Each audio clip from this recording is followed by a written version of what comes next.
এখন আমি কোথায় যাবো মোড়ল মশাই? উনিও তো বাড়িতে নেই। দয়া করে আর কটা দিন আমাদের সময় দেন। না না, তোমাদের আর সময় দেওয়া যাবে না। আমি সেই জ্যৈষ্ঠ মাসে তোমার স্বামীর কাছ থেকে এই বাড়িটি কিনেছি। আজকে যাব কালকে যাব বলে 5 মাস হয়ে গেছে। এবার তোমাদের বাড়ি ছাড়তেই হবে। ওর এক বন্ধুর কাছ থেকে কিছু টাকা আনতে গেছে, ফিরতে ফিরতে ও বেলা হবে। তখন হয় আপনার টাকা আমরা ফেরত দিয়ে দেবো, না হলে বাড়ি দিয়ে বিদায় হবো।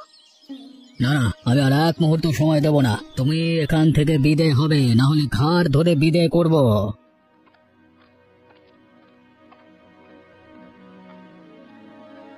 তার আর দরকার হবে না মোড়ল মশাই, আমি চলে এসেছি। এক্ষুনি আপনাকে সবকিছু বুঝিয়ে দিয়ে বিদায় হব। ওগো, তুমি এসেছো? উনি যে আমাদের তাড়িয়ে দিচ্ছেন। চলো গিন্নি, আর এক মুহূর্ত নয়। যে লোক একদিন সহ্য করতে পারে না, তার আশ্রয়ে এক মুহূর্ত থাকবো না। তাই যাও, তোমাকে থাকতে বলেছি গে। তাড়াতাড়ি বিদায় হয়ে আমাকে মুক্ত করো। যাচ্ছি মোড়ল মশাই, এ কদিন আমাকে আশ্রয় দিয়ে খুব উপকার করেছেন, সেই জন্য আমি কৃতজ্ঞ। তুমি দাঁড়িয়ে রইলে কেন গিন্নি? তাড়াতাড়ি গিয়ে ব্যাগপত্র নিয়ে এসো।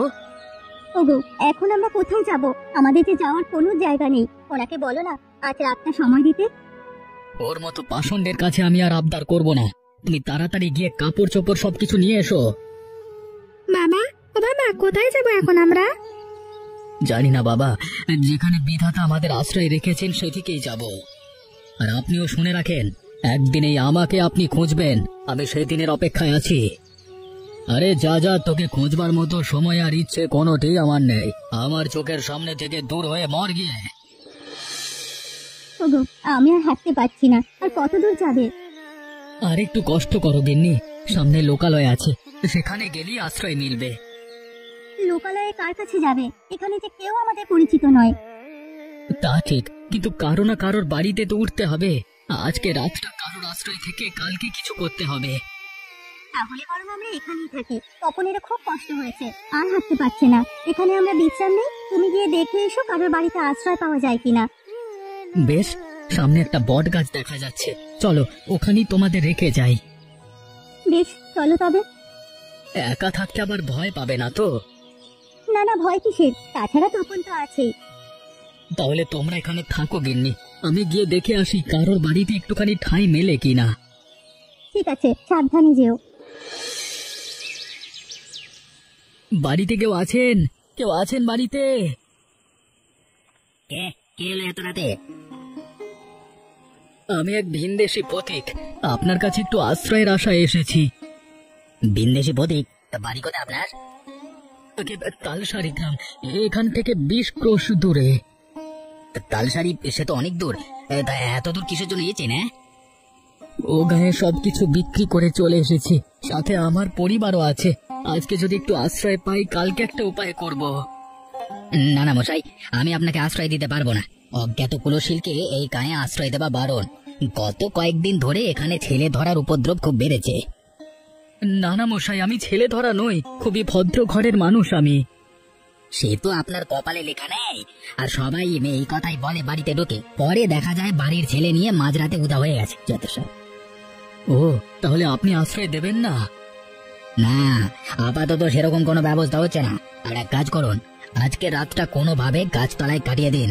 কালকে সকালে রায়চৌধুরীর কাছে গিয়ে আপনার কথা বলবো, তিনি চাইলেই আপনাকে সাহায্য করতে পারবেন। তার আর দরকার হবে না, কালকে আমি নিজে গিয়েই তার সাথে দেখা করব। সালার তেজ দেখো, সাহায্য করতে চাইলেও উল্টে কথা শুনিয়ে গেল।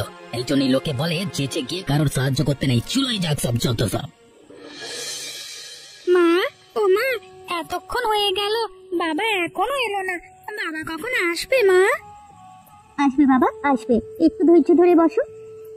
আমার খুব খিদে পেয়েছে মা, কিছু খেতে দেবে না? তোর বাবা আসুক, বলবো দোকান থেকে কিছু কিনে দিতে। আচ্ছা মা, এই বট গাছের ভেতরে কি থাকা যায়? তোর পাগল, গাছের ভেতর কি মানুষ বাস করে?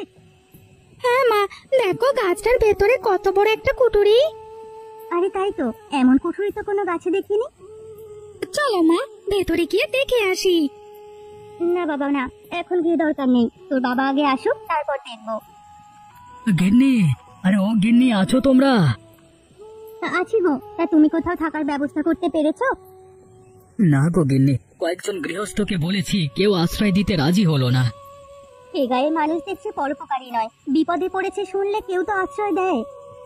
আরে রাখো গিয়ে ওদের কথা, আজকে রাতটা কোনোভাবে এখানেই কাটিয়ে দেব। তোমাদের জন্য চিনামুড়ি এনেছি, পেট ভরে খেয়ে নাও। বলছিলাম কি, তপন একটা জায়গা দেখেছে গাছের ভিতরে, একটু গিয়ে দেখে এসে তো থাকা যায় কিনা? গাছের ভেতরে? কোথায় দেখি তো। ওই যে বাবা, ওই দেখো। আরে এটা তো অনেক নিরাপদ একটা জায়গা, বাইরে থেকে বোঝাই যায় না ভেতরে এমন ফাঁকা জায়গা আছে। হ্যাঁ, জায়গাটা খুব নিরাপদ, একেবারে থাকার উপযুক্ত। তাহলে তো আর চিন্তা নেই গিন্নি, চলো আজকে রাতটা এখানেই থেকে যাই। এই কুঠুরিতে আমাদের কোনো ভয় নেই। বেশ, তুমি যখন বলছো তাই হবে। নে তপন, ব্যাগপত্র সব কুঠুরির ভিতরে নিয়ে রাখ। কি মজা, কি মজা, আমরা থাকবো গাছের ভেতরে।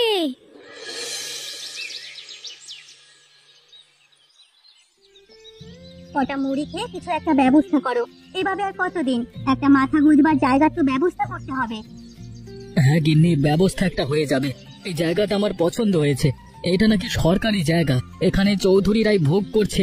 ওদের বলে দেখি এখানে একটা ঘর তোলা যায় কিনা। হ্যাঁ গো, জায়গাটা খুবই সুন্দর, তুমি রায়চৌধুরীদের বলে দেখো এই গাছের নিচে একটা ঘর বানানো যায় কিনা। বেশ, আমি তবে যাচ্ছি, আশা করি একটা ব্যবস্থা হয়ে যাবে। তুমি বলতে চাচ্ছ তোমাদের গায়ের মোড়ল তোমাকে তাড়িয়ে দিয়েছে, তাই তো? আগে চৌধুরী মশাই, ওনার কাছে আমার বাড়ি ঘর বন্ধক রেখে ছেলের চিকিৎসা করিয়েছিলাম, যথা সময়ে টাকা ফেরত দিতে পারিনি, তাই আমার সবকিছু নিয়ে নিয়েছে। ঠিকই আছে, বন্ধকে টাকা দিতে না পারলে তো নেবেই। তা বাবা, আমার কাছে এসেছো কেন? আমি কিন্তু নতুন কিছু বন্ধক দিয়ে টাকা করে দিতে পারবো না। না না চৌধুরী মশাই, আপনার কাছে সেজন্য আসিনি।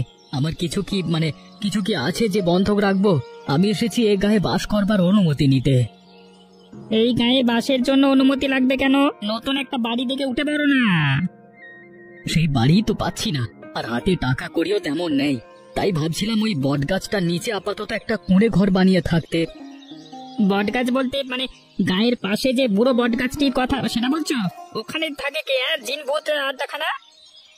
সে নিয়ে আপনি চিন্তা করবেন না, দেখবেন কদিনের মধ্যে সব পরিষ্কার পরিচ্ছন্ন করে একেবারে হাট বানিয়ে ফেলবো। ঠিক আছে, যাও তবে, গিয়ে সব কাজ শুরু করো। চৌধুরী মশাই, হঠাৎ করে এদিকে এসেছি আপনার জমির খাজনাটা দিতে, তা ওই লোক এসেছিল কেন? বিন্দেশি মানুষ গায়ের শেষের বটগাছের নিচে বাস করতে চায়, আমি অনুমতি দিয়ে দিলাম। জানেই তো মানুষের দুঃখ কষ্ট আমি আবার সহ্য করতে পারি না। ও, অবশেষে তাহলে বটগাছটা বটগাছ তলায় গিয়ে ভিড়েছে। আমার কাছে এসেছিল কালকে রাতে, আশ্রয় দেয়নি। ঘরে জায়গা দিলে কখন কি করে বসে বলা তো যায় না। ভালো করেছো, উটকো লোককে আশ্রয় দিতে নেই। তা চা খাবে? চা আনতে বলি? বলে মন্দ হয় না, চা খেয়ে তবে আপনার খাজনার হিসেব দিই। বেশ বেশ, আমিনো এরা চা দিয়ে যা তো। মা, ও মা, বাবা তো এখনো এলো না, বাবা আসবে কখন? মা আসবে, বাবা আসবে, চৌধুরী বাড়িতে গিয়েছে বাবা, তার সাথে পাকা কথা সেরে তারপরে আসবে। ওখানে কি এত কথা বলছে মা? শুনলিনি, আমরা এই বট গাছের নিচে ঘর তৈরি করবো, রায়চৌধুরীর কাছে তাই অনুমতি নিচ্ছে। গিন্নি, আরে ও গিন্নি, আছো তোমরা? হ্যাঁ গো, তা বাস নিয়ে এসেছো? হ্যাঁ গিন্নি, চৌধুরী মশাই এখানে থাকবার অনুমতি দিয়েছে, তাই আর দেরি করিনি, জঙ্গল থেকে বাঁশ কেটে নিয়ে এসেছি। ঘোষ মশাইও বললেন কিছু খড় দেবেন। ভালো করেছো, তাতেই একটা ঘর হয়ে যাবে। এখন কিছু খেয়ে কাজ শুরু করে দাও, আমি কটা রুটি বানিয়েছি। এর মধ্যে রুটিও বানিয়ে ফেললে? আটা কোথায় পেলে? হাতে দুটো টাকা ছিল, তাই দিয়ে কিনে এনেছি। বেশ বেশ, তাহলে খেতে দাও, খেয়ে কাজ শুরু করি। গিন্নি, আর একটা খড়ের আটি দাও তো, এই জায়গাটা এখনো ফাঁকা আছে। আর তো আটি নেই গো, চাল ঢাকতে গিয়ে সব শেষ হয়ে গেছে। বেশ, আজকে তবে নেমে যাই, কালকে ঘোষ বাড়ি থেকে আটি এনে এখানে দিয়ে দেব। হ্যাঁ গো, ঘর দর তো সব হলো, এবার কথা খাবারের আয়োজন করতে হবে। তা করো, আমার খুব খিদে পেয়েছে। কিন্তু ঘরে তো কিচ্ছু নেই, কি দিয়ে রান্না করবো? দাঁড়াও, আমি এক্ষুনি দোকান থেকে চাল ডাল কিনে আনছি, এর আগে একটু স্নান করে নি। আচ্ছা শোনো, হাতে তো কেবল কত টাকা আছে, এ দিয়ে কাল অব্দি যেতে পারবো, তারপর কি করবে কিছু ভেবেছো?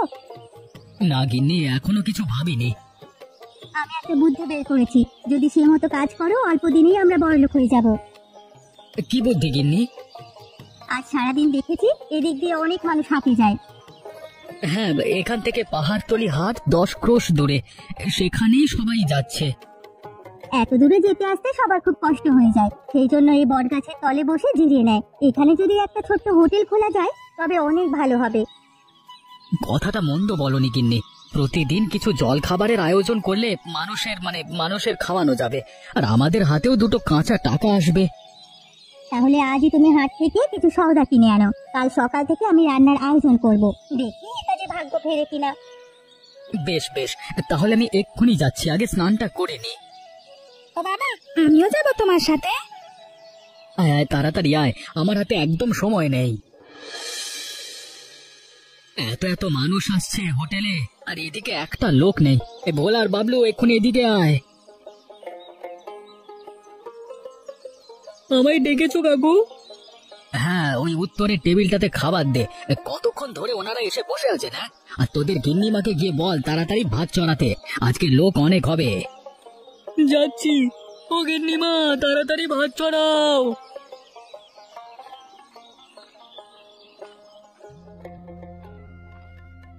আরে ঘোষ মশাই যে, তো হঠাৎ কি মনে করে? তোমার কাছে এসেছি বিমল, একটা বিশেষ প্রয়োজনে। কি প্রয়োজন বলুন না ঘোষ মশাই। সেবারে আপনি যে উপকারটাই না করলেন আমার, আপনার বাড়ি থেকে বাঁশ আর খড় এনে তবেই আমাদের ঘরটি তৈরি করতে পেরেছিলাম। সেই উপকারের কথা বলবার নয়। তা কি জন্য এসেছেন এখানে বলুন? আমি তো এতদিন হাটে মিষ্টি বানিয়ে বিক্রি করতাম বাবা, কিন্তু এখন বয়স হয়েছে, হাটে যেতে পারি না। তাই ভাবছিলাম এই কাছে পিঠে কোথাও একটা দোকান দিয়ে বসতে। তোমার এখানে তো রোজ রোজ অনেক মানুষ যাতায়াত করে, তাই যদি হোটেলের পাশে একটা দোকান করবার অনুমতি দিতে। সেজন্য আমাকে বলবার কি আছে, এই জায়গা তো আপনাদের গ্রামেরই। আমি নেহাতে চৌধুরী মশাইকে বলে এখানে স্থায়ী হয়েছি। আপনি কালকে থেকে দোকান নিয়ে বসুন না, আমার কোনো অসুবিধা নেই এতে। তুমি আমাকে বাঁচালে বাবা, না হলে আজকে অনেক বড় বিপদে পড়ে যেতাম। মানুষের বিপদেই তো মানুষ কাছে আসবে, না হলে কি মানুষ হয়ে কোনো লাভ আছে? ঠিক বলেছ বাপ, খুব ঠিক কথা বলেছ। এখন তবে আমি যাই, কালকে কথা হবে।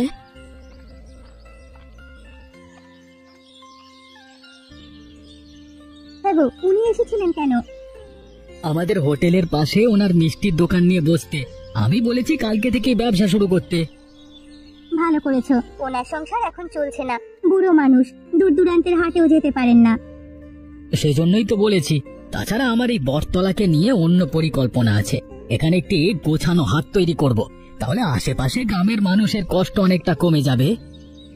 এই কাজ করলে যদি মানুষের চোখে লাগে, আমার খুব ভয় করে গো। আমাদের সাজানো গোছানো সুখের সংসারে আর কোনো ঝড় আসুক আমি তা চাই না। আরে না, তেমন কিছু হবে না গিন্নি, তুমি অযথাই চিন্তা করো না। হাট হলে বরং ভালোই হবে। বেশ, ভালো হলেই ভালো, তবে আমি যাচ্ছি, আবার রান্না চড়াতে হবে। চৌধুরী মশাই, আরে ও চৌধুরী মশাই, বাড়ি আছেন? কে, বিমল নাকি? আগে না, আমি মানিক। ও মানিক, এসো। তা হঠাৎ করে কি মনে করে? আগে এসেছি বিমলের বিষয়ে কথা বলতে। কি কথা হে? শুনলাম ও বটতলায় ব্যবসা করে বড়লোক বনে গেছে। সেই জন্যই তো আপনার কাছে এসেছি কথা। পরদেশের একটা লোক আমাদের গায়ে এসে এত ধনী হয়ে গেল, তা তো মানা যাচ্ছে না। সে কি আমি মানতে পারছি, কিন্তু কি করব বলো? আমাদের কি করবার আছে? যার ব্যবসা সে করছে। আমাদের অনেক কিছু করবার আছে চৌধুরী মশাই। শুনেছি জায়গাটা তো আপনার, তাই যদি ওখান থেকে ওকে তাড়ানো যায় তবেই কাজ হয়ে যাবে। এতে আমার লাভ? আরে এখনো লাভটা বুঝতে পারিনি। বিমলের ওই বটতলায় এখন রোজ হাট বসে, ওকে অপসারণ করলে সেই হাটের সব খাজনার টাকা আপনার হাতে আসবে। তুমি তো খুব বুদ্ধিমান মানিক, খুব ভালো কথা বলেছো। এভাবে আমিও কখনো ভেবে দেখিনি। তা এতে তোমার লাভটা কি বলো দেখি? আমারও লাভ আছে। আমি চেষ্টা চরিত্র করছি বিমলের ব্যবসাটা হাত করতে। তা আপনি যদি ওকে তাড়াতে পারেন তবে আপনারও লাভ, আমারও লাভ। বেশ বেশ, তবে কালই চলো, বিমলকে গিয়ে তাড়িয়ে আসবো। অনেক তো ভোগ করেছে, আর না, এবার ওর খেলা সাঙ্গ হবে। গিন্নি, আরে ও গিন্নি, ঘরে আছো? কি গো, এই সকালবেলা কোথায় যাচ্ছ? বাজারে যাচ্ছি গিন্নি। আজকে সকাল সকাল গিয়ে বাজারটা নিয়ে আসি, দুপুরে অনেক লোকের ভিড় হবে। বেশ, তবে যাও, আমিও ভাত চড়িয়ে দিয়েছি। সকাল সকাল সব রান্না শেষ করে ফেলবো। আচ্ছা গিন্নি, তুমি ভাত আর ডাল রান্না করে রেখো, আর গনি ময়রা আসলে পূর্বের ঘরটা দেখিয়ে দিও। আপাতত এখানে বসুক। ঠিক আছে, আমি ঘরটি খুলে দেবো খন। বেশ, তবে আমি গেলাম। যাক, ও বাজারে চলে গেছে, আমি হাতের কাজগুলো সেরে ফেলি। কেউ আছেন? কেউ আছেন বাড়িতে? সে কি, আপনি কে? এখানে কি চান? আমাকে চিনবেন না, আমি ভিন গায়ের। এবারে বিপদে পড়েছি। বিপদ? কি হয়েছে আপনার? হ্যাঁ, জমিদারের পিয়া আমাকে তাড়া করেছে। আমাকে দয়া করে একটু আশ্রয় দিন, নাহলে ও প্রাণে মেরে ফেলবে। আপনি কি করেছেন ওদের সাথে যে ওরা আপনাকে প্রাণে মারবে? সে অনেক কথা, আগে তাড়াতাড়ি আমাকে আশ্রয় দিন, ওরা এলো বলে। আচ্ছা আসুন, আমি আপনাকে একটা নিরাপদ জায়গার খোঁজ দিচ্ছি। ওই যে দেখুন, বটগাছটির ওখানে একটা ফোকর রয়েছে, ওখানে গিয়ে লুকিয়ে থাকুন। তো শব্দটি করবেন না, তাহলে কারো সাধ্যি নেই আপনাকে খুঁজে বের করবে। আপনি আপনি আমাকে বড় বাঁচালেন। আচ্ছা, আমি এখন যাই। কেউ আসলে বলবেন আমি নেই। হ্যাঁ,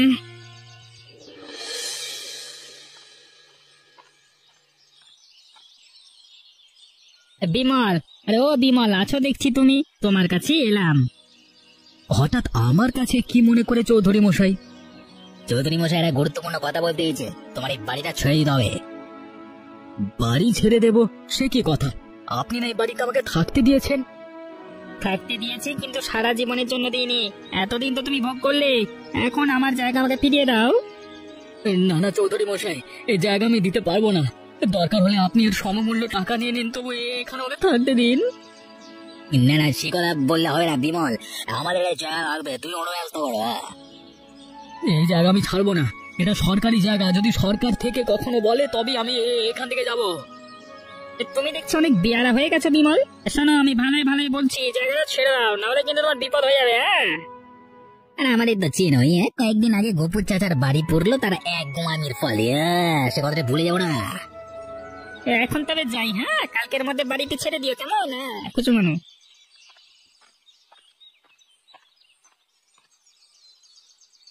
হ্যালো, রায়চৌধুরী কেন এসেছিল? আমার সর্বনাশ হয়েছে গিন্নি, ওরা বাড়ি ছাড়তে বললো। সে কি গো, এখন কি হবে তবে? ওই রায়চৌধুরীরা লোক ভালো নয়, যদি উল্টো পাল্টা কিছু করে বসে। সেই চিন্তাই করছি গিন্নি, দেখি কি করা যায়। হয়তো কালকের মধ্যেই আমাদের গাঁ ছাড়তে হবে। সন্ধে হয়ে গেল, এখনো কোনো পাইপ পেওয়াদার তো কিচ্ছু এলো না। তাহলে মনে হয় ওরা আর আজ আসবে না। যাই, লোকটাকে ডেকে দেই, একটু পরেই অন্ধকার নেমে আসবে।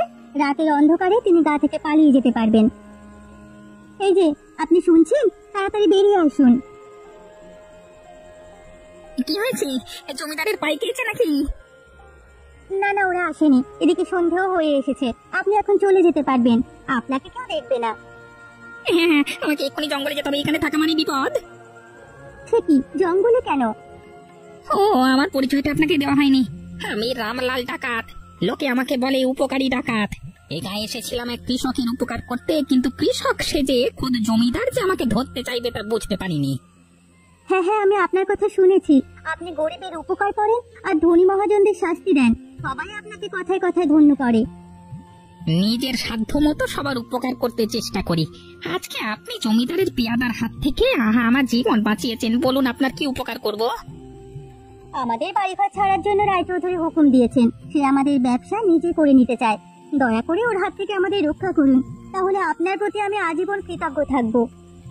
বেশ, তো আজই রায়চৌধুরীকে আমি উত্তরের জঙ্গলে নিয়ে যাব। ও আর কোনোদিন আপনাদের বিরক্ত করবে না। তা করলে আমাদের খুব ভালো হয়। আমরা চাই উনি আমাদের সুখের সংসারে পালনা ডেকে আনুক। বেশ, তাই হবে। আর একটা কথা, যদি কোনো সাহায্য লাগে তবে উত্তরের জঙ্গলে যাবেন। সেখানে গিয়ে 7 বার এই শঙ্খে ফু দিলেই আমি আসবো। বেশ বেশ, এরপর থেকে কোনো প্রয়োজনে আপনার কাছেই যাব। আমি এখন তবে আসি। রায়চৌধুরীকে নিয়ে কোনো ভয় পাবেন না। কি, রামলাল ডাকাত এসেছিল আমাদের বাড়িতে? হ্যাঁ গো, সারাদিন ওই গাছের ফু করেছিল। যাওয়ার আগে বলে গেছে ওই রায়চৌধুরীকে সাহায্য করবে। আমাদের আর কোনো চিন্তা নেই গো। আমার ও কথা বিশ্বাস হচ্ছে না গিন্নি। ওই রায়চৌধুরী বড় শেয়ানা লোক, ওকে কিচ্ছু করতে পারবে না। বিমল, বিমল ঘরে আছো? কে, মানিক দাদা নাকি? হ্যাঁ ভাই, আমাকে তুমি বাঁচাও। কেন, কি হয়েছে আপনাদের? রায় চৌধুরীকে একদল লোক ধরে নিয়ে গেছে, আমাকেও সাজিয়ে গেছে। বলো বলো, আমরা তোমাদের বাড়ির দিকে চোখ তুলে প্রাণে মেরে ফেলবো বললো। আমার বিশাল ওরা রামলাল ডাকাতের লোক। সে কি, এর মধ্যে চৌধুরী মশাইকে অপহরণ করেছে? হ্যাঁ ভাই, সেই জন্যই তোমার কাছে এলাম। আমরা তোমাদের কোনো কিছুতে লোভ করবো না, তোমরা তোমাদের মতো সুখে শান্তিতে সংসার করো। কেবল একটি আবদার, চৌধুরী মশাইকে ফিরিয়ে আনো। তোমরা ছাড়া ওই ডাকাত কারো কথা শুনবে না। সে কি, আমি কোত্থেকে আনবো? ডাকাত কোথায় তাকে নিয়ে গেছে কিছুই তো জানি না। আমি সব বলে দিচ্ছি। মানিক বাবু, আপনি বাড়ি যান। রায়চৌধুরী মশাই ঠিক সময়ে ফিরে আসবেন, আমরা তাকে নিয়ে আসবো। আর আপনার কথার বরখিলাপ হলেই তো বুঝেছেন, এর চেয়ে বড় বিপদে পড়তে হবে আপনাকে। না না, আমি আর কোনো ভুল করবো না, কখনো কারোর সুখে সংসার ভাঙতে যাবো না। আজকে বুঝলাম বাপেরও বাপ আছে।